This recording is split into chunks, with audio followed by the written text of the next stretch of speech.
Now at 6 and streaming on crossroadstoday.com, a Victoria man faces multiple charges, including aggravated assault.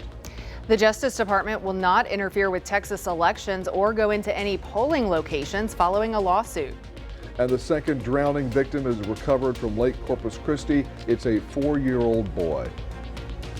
Well, the sun's going down on what was a very nice day after the little rain that came through. That was good. But now we've got Tropical Storm Rafael to check out in the Gulf of Mexico. We'll be looking at that coming up in a moment. In the Calhoun Sandcrabs Battle, the Bay City Black Cats here in Week 11 for the district title. I'll highlight this game coming up in sports. You're watching 25 News now at 6. Good evening and thank you for joining us. I'm Brubaker. And I'm Shawna Currie. A Victoria man was arrested on a charge of continuous violence against a family. Victoria County deputies also arrested 30-year-old Kane Riley on 11 other charges, including aggravated assault with a deadly weapon. He is in the Victoria County Jail in lieu of $1,088,000 bond. A Victoria man was arrested on a home burglary charge. Victoria police also arrested 17-year-old Cyrus Camacho on a deadly conduct discharge of a firearm charge. He is in the Victoria County Jail in lieu of $100,000 bond. Today's election day. There are 26 polling locations in Victoria County. They all close at 7 tonight, so you have about an hour. For President of the United States, former President Donald Trump is the Republican nominee, while Vice President Kamala Harris is the Democrat nominee. Both candidates are at home today. Trump at Mar-a-Lago. He cast a ballot in person today. And Harris returned to Washington, D.C. last night. She already sent in her California mail ballot. Well, Crossroads voters will help decide who will represent the Texas Coastal Bend in Washington in the U.S. House of Representatives for District 27. 25 News Now reporter Trent Whiting is following that race. He joined us live with a preview ahead of tonight's results. Trenton? In the race for U.S. Representative District 27, Republican incumbent Michael Cloud takes on Democrat challenger Tanya Lloyd. Lloyd is a first-grade teacher from Caldwell County. She's concerned about education, women's health care, and reproductive rights. Congressman Michael Cloud was first elected to Congress in 2018. He serves on the Appropriations Committee. His initiatives aim to enhance safety and boost economic opportunities for the region. Cloud has been campaigning throughout several counties today and plans to join fellow Republicans at the Greeks 205 in Victoria as results come in later tonight. Lloyd's campaign team has been hitting the streets as well, while Lloyd finished the school day. She'll be in Caldwell County at Lockhart Arts and Crafts with fellow county Democratic candidates. We'll keep tabs on this election tonight to see who will serve District 27. Reporting live, Trenton White, KABU-TV, 25 News Now. Trenton, thank you. In the race for U.S. Senator, incumbent Ted Cruz faces Democrat Colin Allred. Cruz is running for his third term in the Senate. He was first elected to the Senate in 2013. Allred is the U.S. Congressman for District 32 in Texas. He won the seat in 2018 over 11-term incumbent Pete Sessions. He is a former football player at Baylor and for the NFL's Tennessee Titans.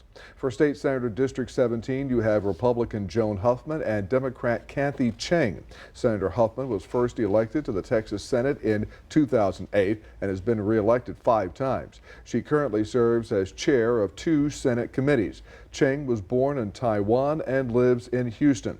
Cheng's career experience includes working as a managing member of Cheng and Associates, her own law practice. In the race for Victoria County Commissioner Precinct 1, incumbent Democrat Danny Garcia is facing Republican Kenneth Wells. Garcia has been commissioner for Precinct 1 for 12 years.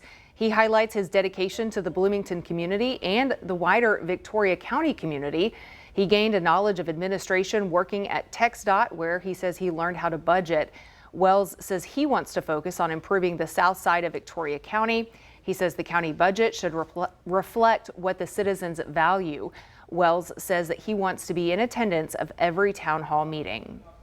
And several area school districts have voter approval tax rate elections on the ballot. There's also one bond election.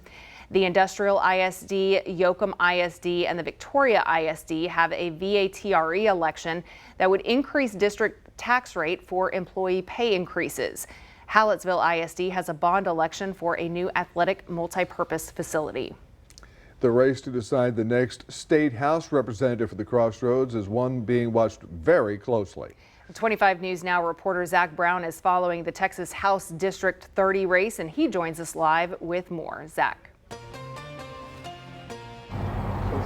Yeah, Dawn, Shawna, Texas House District 30 will have a new face for the first time since 1999. This seat held by Jeannie Morrison for about a quarter century, and well, by the end of tonight, somebody else will fill those shoes. It's going to come down to Republican A.J. Louderback or Democrat Stephanie Basham. When talking to Basham earlier this afternoon, she did acknowledge that this is a Republican-leaning area and said her main goal just to foster a conversation between both sides and to get people thinking. She also wanted to provide an option for Republicans who may be unhappy with their candidate on that other side, A.J. Louderback. He's a veteran in this area. He served for many years as Jackson County Sheriff, and he is pleased with early turnout. He expects a strong Republican showing tonight and says he's ready to get to work. As for Jeannie Morrison, she did not endorse either candidate, but she was very friendly and cordial to both of them. And I think she's confident in either of these two candidates. Stick around. Tonight we'll have an update on this race and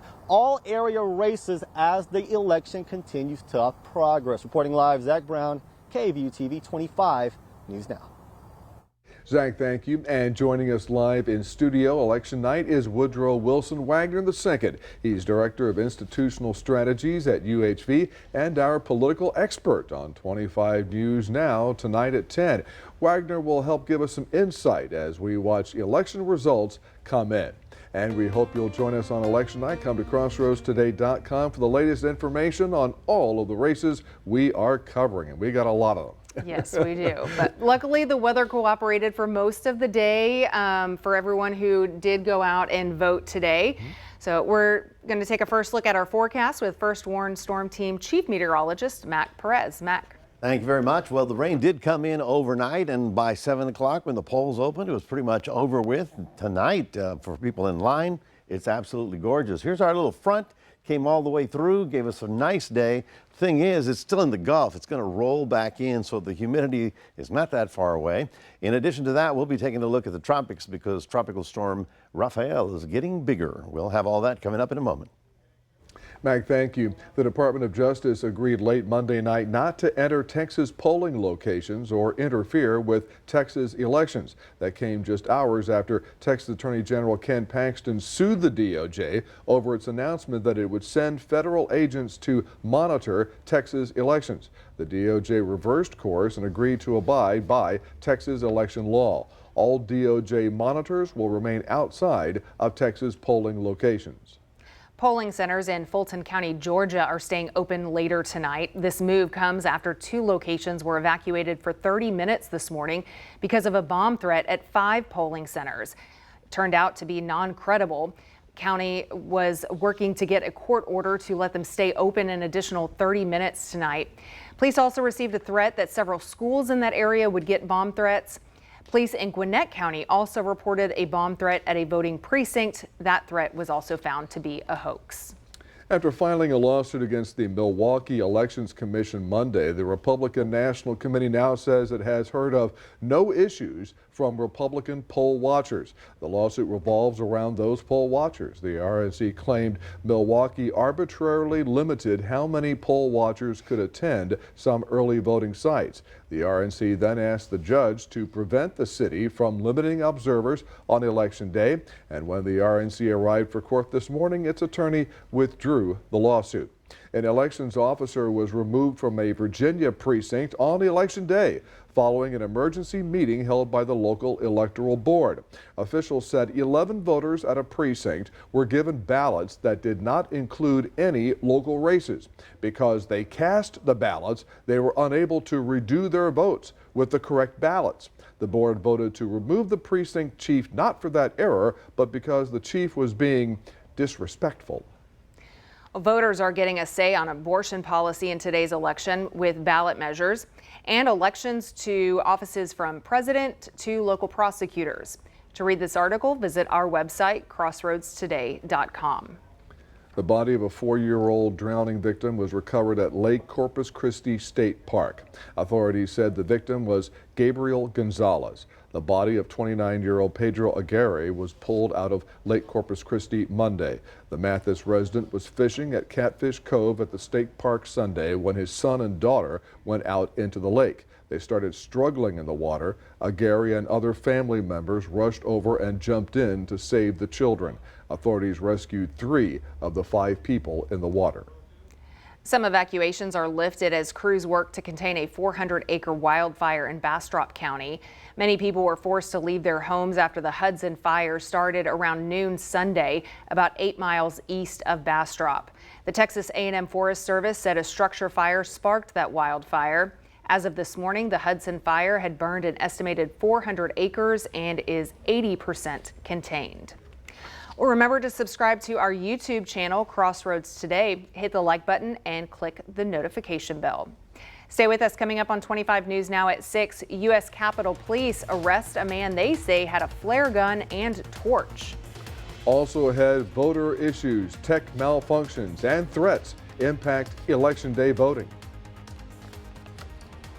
The operating room to the classroom. A former area surgeon is making an impact in a whole new way. Find out how this award-winning teacher at Ganado High School traded scrubs for science. If I can spread my knowledge and skills as much as I can to all those young people in medical, any type of science, math, I'd be happy.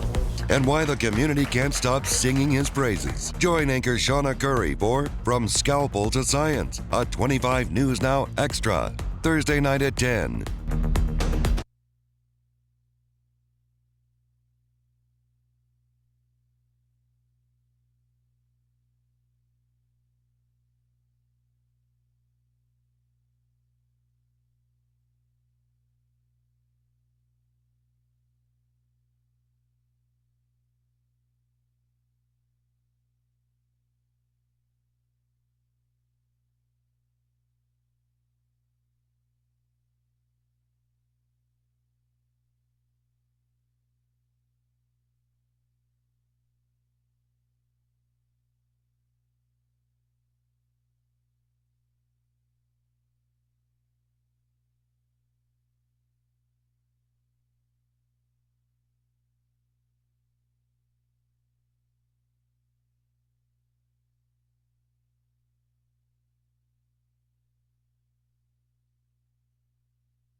U.S. Capitol Police say a man is in custody after he had a flare gun, a torch, and containers that smell like gas in his possession.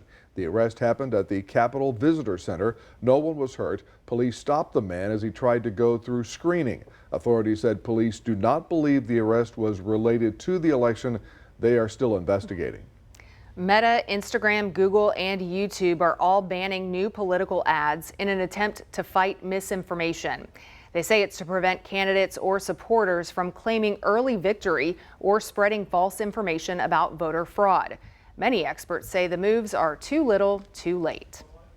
An American social media influencer known as Alpha Fox 78 on X says he was paid $100 by a Russian agent to post a fake voter fraud video. The influencer, who wants to remain anonymous, first shared a now debunked video showing a supposed Haitian immigrant claiming that he'd vote twice in Georgia for Kamala Harris. He claims a pro-Kremlin propagandist paid him to post the video and other videos before the election. He has since taken it down after realizing it was fake and says he regrets spreading Russian disinformation, insisting he was the one deceived. Here's today's viewer poll. Did recent debates, text messages, or TV ads influence your vote? Overwhelmingly, 90% of our voters say no, they did not. Recent debates, text messages, or TV ads influence our vote. We thank you for voting. We want to hear from you. Come to crossroadstoday.com/vote to take part, and we'll have the latest results on 25 News Now at 10. Yeah, there were a lot of those. over the course of the last several weeks. Just a few, yeah.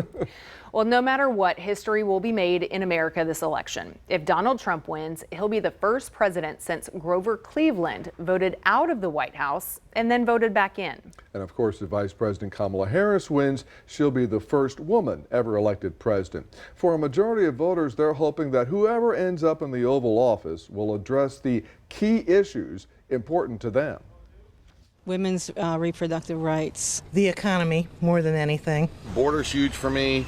I want our country to heal. I want to move past this. Cornerstone issues driving massive voter turnout in several states today. In battleground Pennsylvania, Philly's district attorney says he's seeing more aggressive behavior than in the past, with his office investigating about a dozen calls from polling places. He's got a message for troublemakers. We do have the cuffs. We do have the jail cells. We're not playing. F around and find out. A couple Pennsylvania counties reported minor technical malfunctions with some voting machines, but voters could still cast their ballots. A judge granted one county, Cambria, extended hours to accommodate.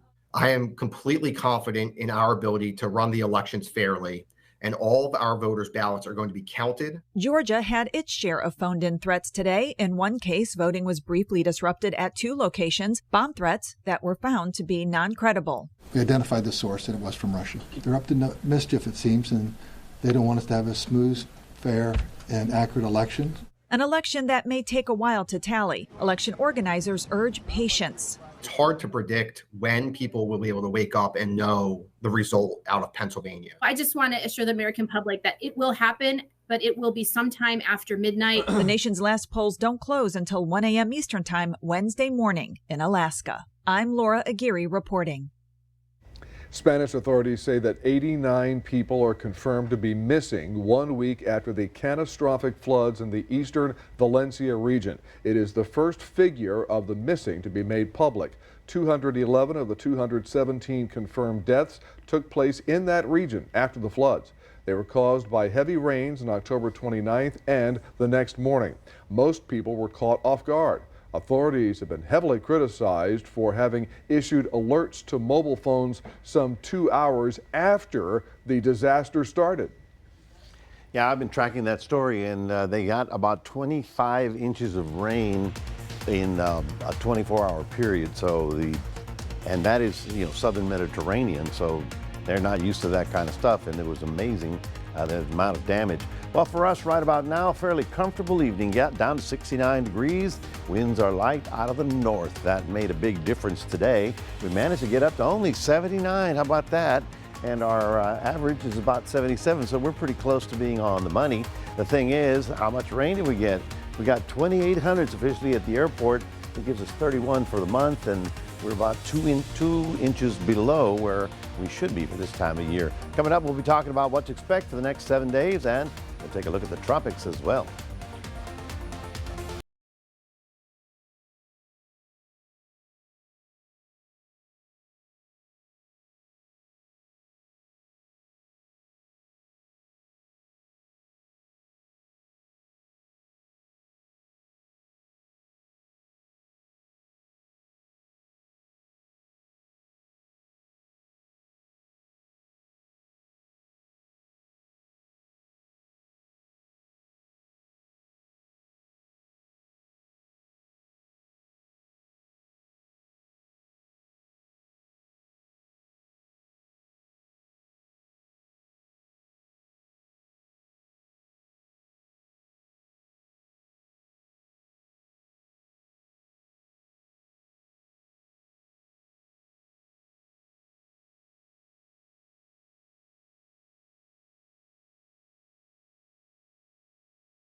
Nice little front that came through last night. Here's some other rainfall totals around the area. Ganado got 1.65. That's pretty good. Bloomington and folks down in Calhoun County got a lot more rain than we did up here in the city. 1.61 at Bloomington. Woodhigh got at 82, and Blessing got 82 as well. You can see that north wind blowing in behind the frontal system. That's brought us the nice, comfortable air. Not exactly cold, but it's more reasonable than what we've been having. Now, all the moisture is actually out to sea, and the thing is, it's going to back up on us by the time we get to Thursday, and so the humidity will be rolling back in fairly quickly. As we take a look at the bigger picture, that front is associated with a big storm rolling through the Midwest, and right here we've got another winter storm coming out of the southern Rockies. For those of you that are familiar with Santa Fe, New Mexico, right about there, they got their first snow of the season, so the plaza is all covered with snow, and they're pretty happy about that. It's a good sign for an early start to the snow season. Here are the rainfall totals that we got over the last 24 hours. And you can see here in the county, we didn't get a significant amount, probably half an inch at best. And then, of course, those of you in Matagorda and Calhoun got a lot more than that, over an inch in many spots down there. So where is the cloud cover? Well, it's right about here. And as we get through Wednesday, which will be a very nice day, by Thursday, a lot of that's going to roll back up, and we're going to feel the humidity roll in. It will also give us a few little light showers rolling through the area. This is not anything like last night. This will be even lighter than that, so it won't be much of anything. But really, we're getting ready for the next cold front. Where is the next cold front? Well, it's right about here, as a matter of fact. You can see that as we get to Friday, it'll be out here. It'll be here Friday night with a chance for showers on football Friday night, so we'll certainly be watching it for you. But then, of course, the big story is the cold front and the tropical storm. Who's going to win that battle? Well, let's take a look at it. First of all, tomorrow, lovely day, 81 for us, 82 out in West Texas, and you can see how places like Albuquerque are only going to be about 45 as a high temperature. So let's take a look at Rafael. Rafael is going to be rolling over. Let me back up a little bit. We're going to be rolling over the Cayman Islands tonight, and it'll likely be a hurricane later tonight once the hurricane hunters go through. Then it crosses into the Caribbean, rolls right over Cuba as a Category 1, strengthens again out in the Gulf. But watch this. As it turns, it's going to weaken because it's going to hit all this strong shear, basically opposing winds that are going to be blowing it apart. So when it gets close to land, it's going to be nothing like it was earlier. It's going to weaken dramatically, and still somewhere around here is where the center of it will come ashore. Let's take a look at your forecast for tomorrow. In Port Lavaca, looking pretty good, getting up to about 80 degrees, north wind in the morning. The afternoon will be only 80 degrees in Cuero, so things are going to looking good for Wednesday. Thursday, we pick up the cloud cover and a sprinkle or two, same thing as Friday, tail end of that front. The weekend is looking very nice after that frontal system on Friday night. That's your 7-day forecast, reminding everybody we do have a QR code. Love for you to scan that, put Crossroads Today on your phone. And we'll toss it back to Shawna. All right, thanks a lot, Mac. Well, sports don't stop for Election Day. Max Williams joins us now with a look at what's been keeping him and the sports department busy. Yeah, they don't, Shawna. We do not stop at all. And speaking of that, we got some volleyball matches that are happening here in the Crossroads. We got a big one. Victoria East is facing Madison High School at Warden County Junior College tonight. I'll tell you more about this matchup and more coming up in sports.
All right, happy Election Day, Crossroads, and now everyone's excited to see who will become our new president here tonight. But we still have some sports that we got to talk about here. We're going to check out one big here within football ranks for district title implications between the Calhoun Sand Crabs and the Bay City Black Cats. Both of these teams head in this game 4-0 in district. Calhoun, they're on a 5-game winning streak and had an impressive win over El Campo last week. And their triple option offense, again, the leadership has been from Alex Parker, they've gotten better week by week here in district play, and they're building some momentum. And for Bay City, they've had another great season as well. They're heading in with 8-1 record, and they've had some great quarterback and wide receivers. This one's going to be a lot of points, and I expect this one to be a big-time matchup to see who win the district title there in 4A Division I. Now, we have some playoff volleyball action here. Again, we had some first-round playoff games here tonight, and first we're going to start here with Victoria East playing Madison High School at Warden County Junior College, which was the same place where Victoria West played there last night. And East is hoping to get an upset win here over Madison. And again, we'll see if Addison Azuda and Jay McIntosh can step up here for East tonight and see if they can get the win. Now, how about the Calhoun Sand Crabs? They start their playoff action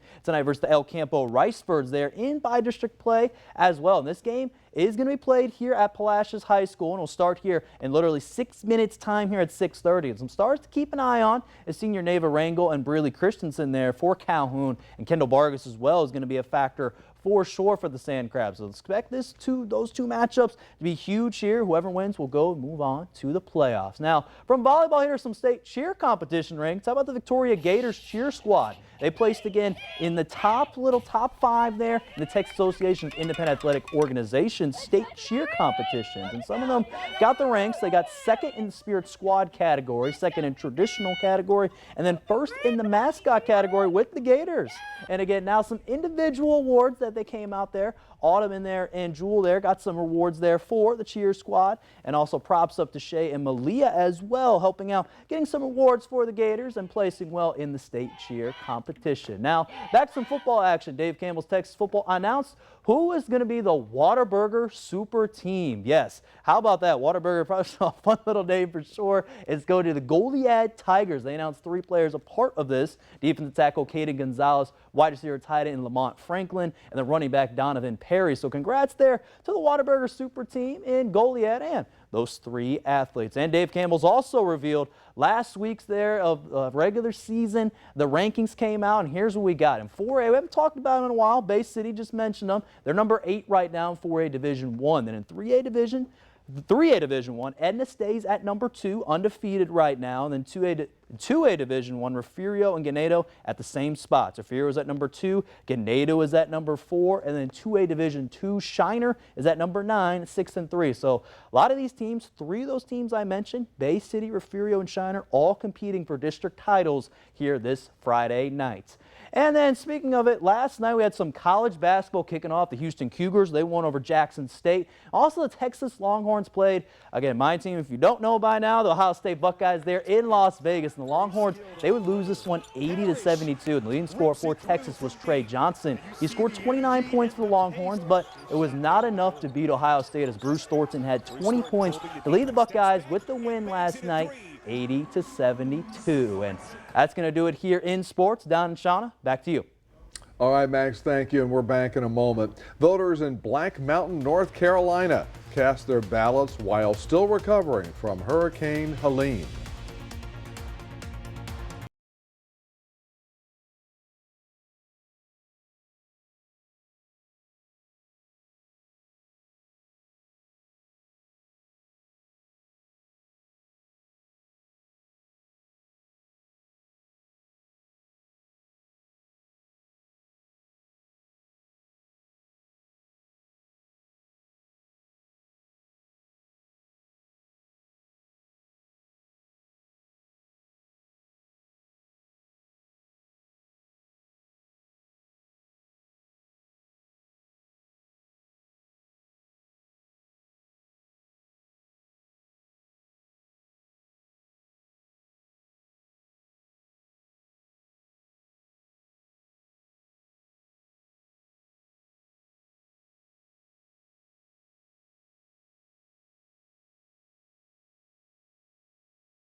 Finally tonight, voters in Black Mountain, North Carolina came out to cast their ballots. Many voters in the region are still recovering from Hurricane Helene, which devastated the state's western mountain communities. It is yet to be seen how the storm may have impacted voter turnout, with the hurricane hitting so close to the election. North Carolina is one of a handful of battleground states expected to decide the presidency. This really kind of beats the odds that they were able to vote, because there were so many roads that were washed away, so many houses that were destroyed, and then you're trying to do I have my no electricity, registration, no electricity, everything like that, and they were still able to get in there and vote today. And a lot of people were moved out of the area to shelters elsewhere. So where's the precinct? Where's my voting? Absolutely. Well, folks, the frontal system came through last night. It was very nice. We got about 1/3 of an inch of rain. We've got a really good look at Wednesday coming up. Very comfortable temperatures, almost at seasonal averages.